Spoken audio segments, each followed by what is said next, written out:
Oh, we've got their ass. We've got their ass now. So, if the sun is 1,000,000 miles away and the moon is also 1,000,000 miles away, then why is it that you can see the clouds in front and behind the sun and the moon? Now I know this might be hard for some of you to believe, and some of you still don't understand. So we gotta show you in real time of what it looks like. That right there is the moon at daytime. That's somebody in a plane. Oh, we got them now. There is no mistaking that the moon and the sun is not 1,000,000 miles away.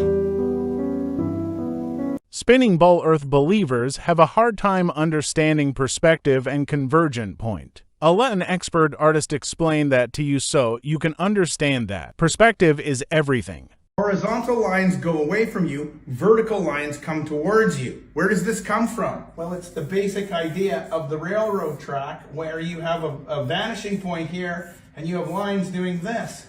And things get bigger as they come towards you and more horizontal as they go away from you. To expand on that, this is where you get this idea of Earth doing this. So this line is coming towards you, this line is going away from you.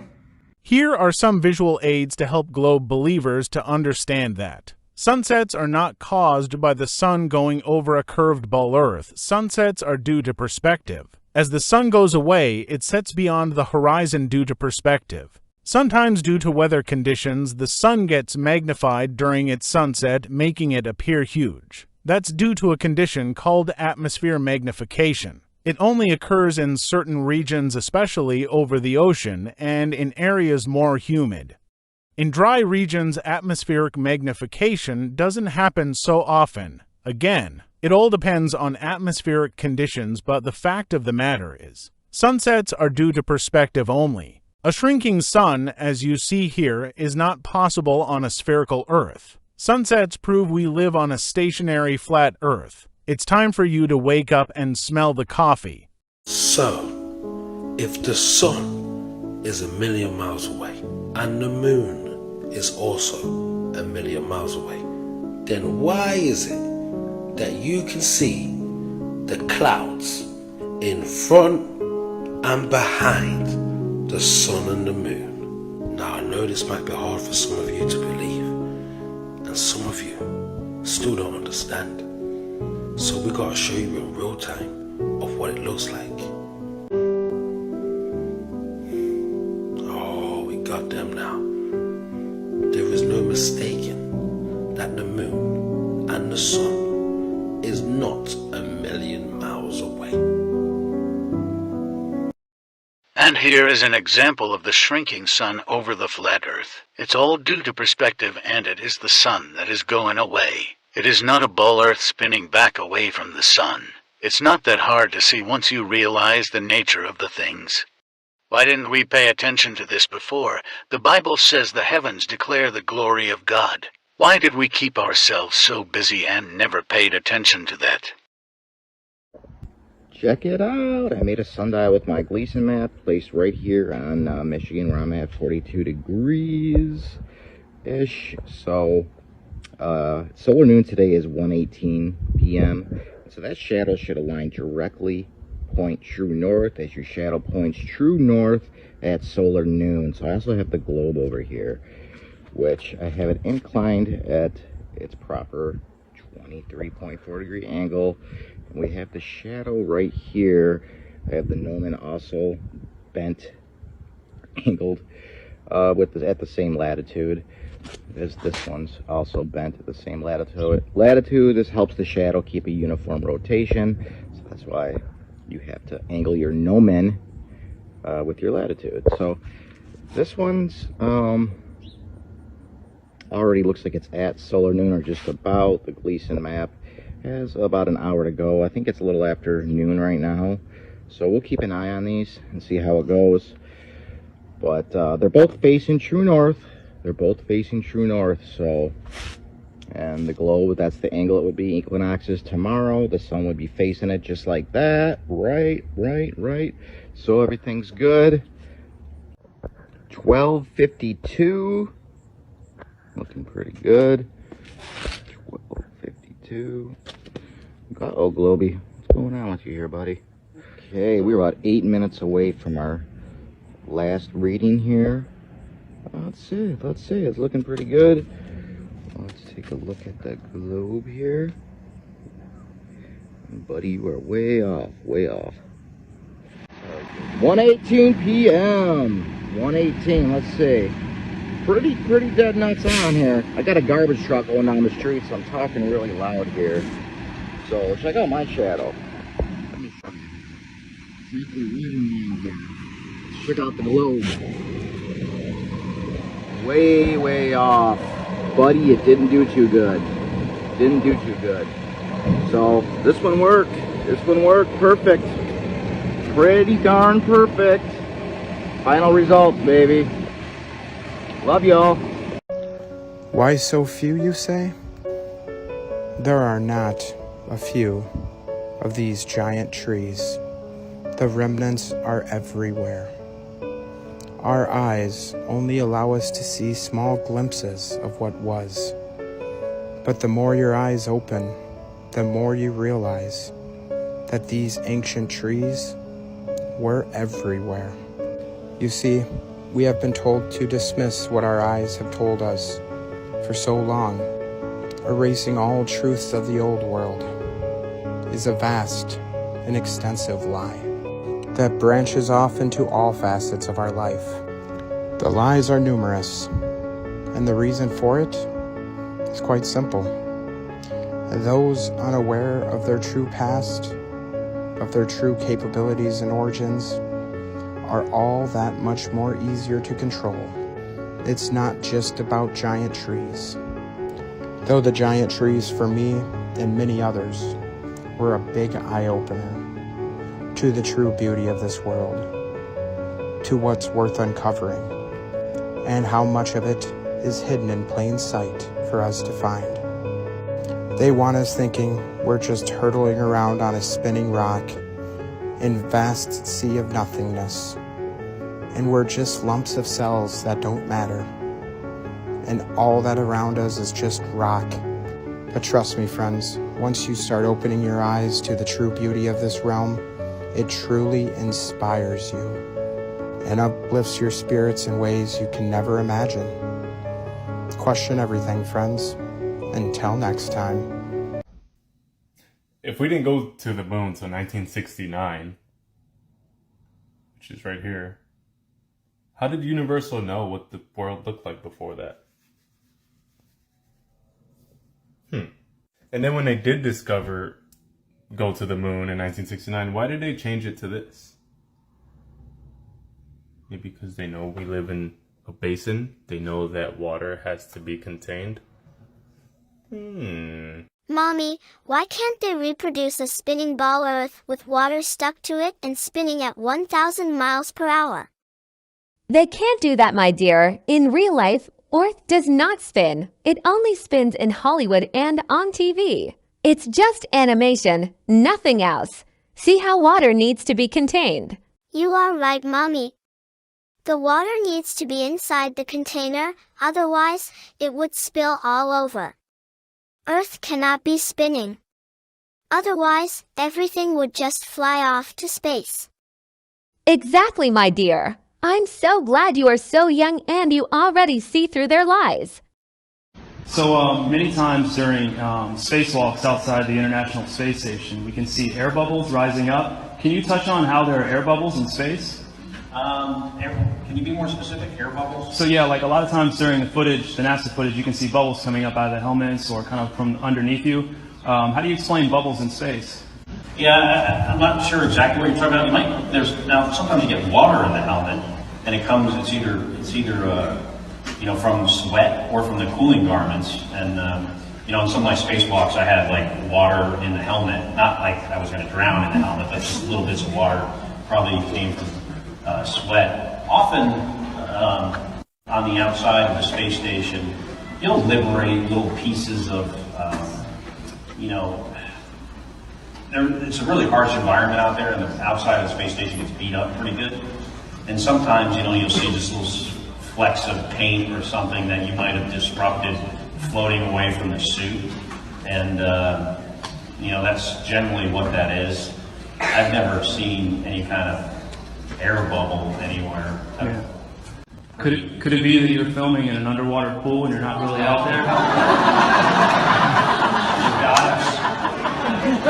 All right, well, I just encourage everyone to look up Bubbles in Space, #Bubbles in Space. Thank you very much.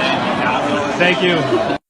Holy cow, 100,000 views overnight. I had no idea this video was going to go viral, but since it has, and there's a lot of people in the comments claiming that there are pictures of Earth from space, let's address it. I don't even know where to start. For those that don't know, many of the NASA photos that they've put out claiming it is Earth from space, you can go into to adjust the settings as shown here, and you will see the box around Earth.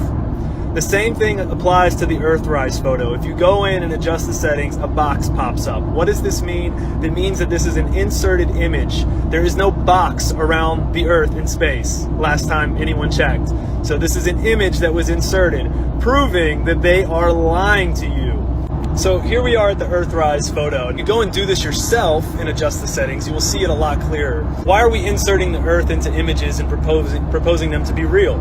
Why are there 0 full hemisphere, like the entire half of the Earth, in frame between 1972 and the 2000s? So for 30 years, they couldn't take a single photograph of the entire Earth. About half the people in the comments are saying, oh, well, they couldn't get far away enough.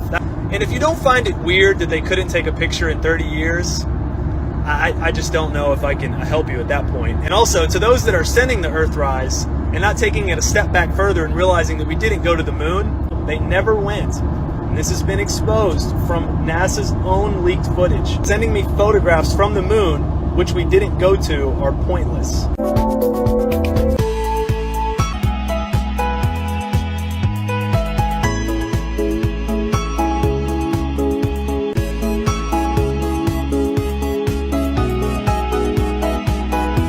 Okay, so here we are at the famous blue marble, the one that was on everyone's cell phone when the new phones came out.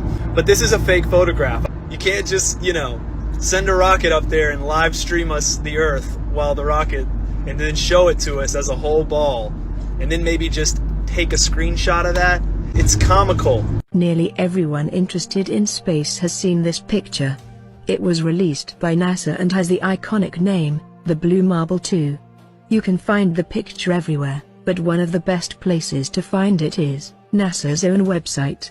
This photograph is iconic because NASA says it is one of the most detailed true-color images of the entire Earth to date.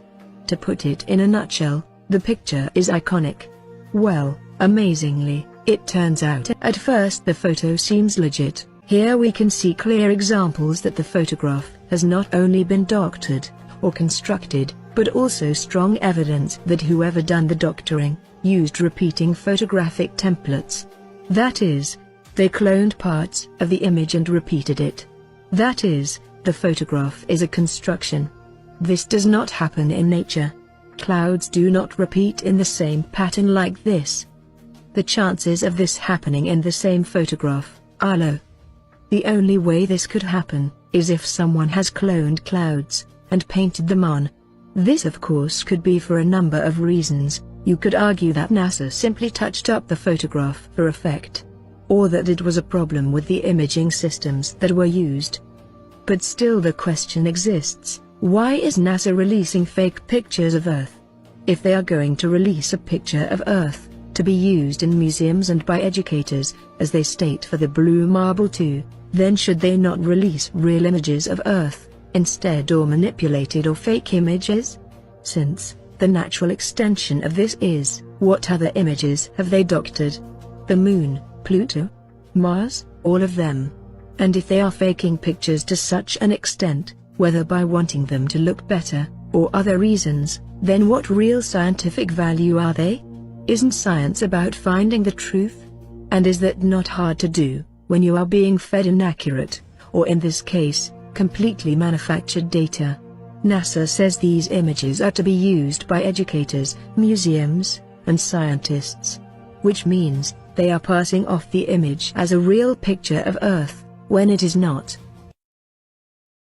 Then in 2002, Blue Marble 2.0. NASA's Rob Simon made this. It ended up as the default background on the iPhone. I didn't even know until I bought an iPhone and turned it on and kind of did a little happy dance. Simon's job is... It's primarily taking data and making pictures out of it. That's what this is, a composite of data sets from several different instruments translated into a picture. To us, the really cool thing was the data set. Up until that point, there was no realistic color map of the globe anywhere. So the land layer here comes from the moderate resolution imaging spectroradiometer aboard Terra. And the tricky part here was the weather. So we actually had to take clouds out. They stashed the clouds for later, went onto the ocean. That came from an instrument that measures phytoplankton in the sea. Where it was low, I colored it dark blue because they're low mostly in mid-oceans. And then where it's a little bit higher, it was like a little bit brighter green. Then add the clouds back in. There's a small problem with it because there's a very slight gap in between each orbit. So some of those are painted on. It is photoshopped, but it's has to be. Then there was another layer to sort of simulate the atmosphere. And then there's this little bright spot. It's called the specular highlight. So it's the reflection of sunlight off of water. Those are the pieces, but you can't just slap them all together. It just didn't look realistic. It looks kind of flat, or the clouds are sort of too see-through. So I just hit Command Z a lot. There's artistry to creating the world.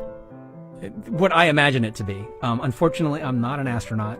I've never been to space. But I've looked at these images over and over again, trying to sort of get the essence of it. So look, if you want to believe that the only way to get a photograph is by taking ribbons of imagery and splicing them together and blah blah blah that Mr. Blue Marble said, then that's fine. You can live with that statement, and that's fine. But the thing is even if I were to give you one of these photos, or give you the couple shots from the moon, what strikes me is that, just say I gave you the photo. Okay, I was wrong. That is a real shot of the Earth from the moon, the Earthrise or whatever. The person goes, haha, got him, he's wrong and I'm right, moving on. You don't go, wait a minute, there's only one picture of the Earth that they took of the moon in 6 missions? One? They would have taken so many. Think about how many pictures people take before they go out to dinner. Bathroom selfies. I mean, I've taken more videos in my car today. Yes, it's 2023, but you're going to the moon. You would take dozens, you would take hundreds. So the fact that people are just looking to say I'm wrong, rather than it set in and go, holy cow, even if those pictures are real, they still admit they weren't able to take a single one for 30 years, and now they're photoshopping the most famous ones. If that's not a red flag to you, I can't help you. The only pictures that people are sending me are either from the fake moon missions, pictures of the Earth with a box around it, one that Mr. Blue Marble created where he's using Command Z a lot, and you can literally see where the clouds are being repeated and copied and pasted. Or we've got ones like this. Look over my head over here. What's that say in the clouds? It says sex, S-E-X, plain as day. It just reminds you of some of the Disney movies. We all know that Walt and NASA had a very close relationship. We know that Disney and NASA were both tightly connected with the CIA and Nazis, Project Paperclip. You're photoshopping the Earth, and the only pictures that people can find that they're sending me are sex written in the clouds and Photoshop boxes around it. There should be tons. So they're like, oh, well, here's a satellite, a Japanese satellite, the Himawari 8's taking pictures every 10 minutes. Are you going to accept that the only person that can take pictures of the Earth is some random Japanese satellite that started in the late 2010s? That has also been proven to be fraudulent. If you're up there, you wouldn't need to fake all of these images and videos. And please don't take my word for it. Do your own research. Compare NASA's photos to one another. Listen to their explanations. Ask yourself why America shrunk half its size in 3 years. Do you believe an organization that was founded by Nazis, Freemasons, and the CIA? I would encourage you to double check that information. Oh, but Justin, I just went on Google and looked up Earth from space, and there's tons of images. They're all over NASA's website. Guys, is that really all it takes? One Google search? You don't think we've done that? This topic has been raging on for 7 years now. We've verified NASA's photos. Look at these two pictures. 5 years later, same exact cloud pattern. Copy and paste. Find me someone that's taken pictures of our Earth that's not lying about it. If your girlfriend lied to you or your boyfriend lied to you 99 times, would you believe them the 100th time? Would you say they just walked in and said it's not true, so therefore it's not true? I just went to the .gov website. It says here Jeffrey Epstein killed himself, so he must have killed himself. Guys, let's not be so gullible. There are now more questions than there are answers. The flat Earth map dates back over 1,000 years. This map is credited to being created by a Persian astronomer, Al-Biruni, who lived between 975 AD to 1048 AD. It's the official map of the United Nations and also the United States Geological Survey. It used to be present in many places before the creation of NASA and the Antarctic Treaty in 1959. Here you see it with Admiral Byrd. This map has been restored by Dmitry from Russia with suggestions of mine, Idialenkar. Known by my YouTube channel Flat Earth Banjo, I asked Dmitry to include the Bermuda Triangle and Point Nemo, a place deep in the Pacific where NASA buries rockets. Then Robert Tozzi, a professional mapmaker, came along and enhanced the map even more. There are many people now selling this map online, but if you could order it from my online store, I would greatly appreciate it. Visit my online store today and order one of the items. I humbly thank you.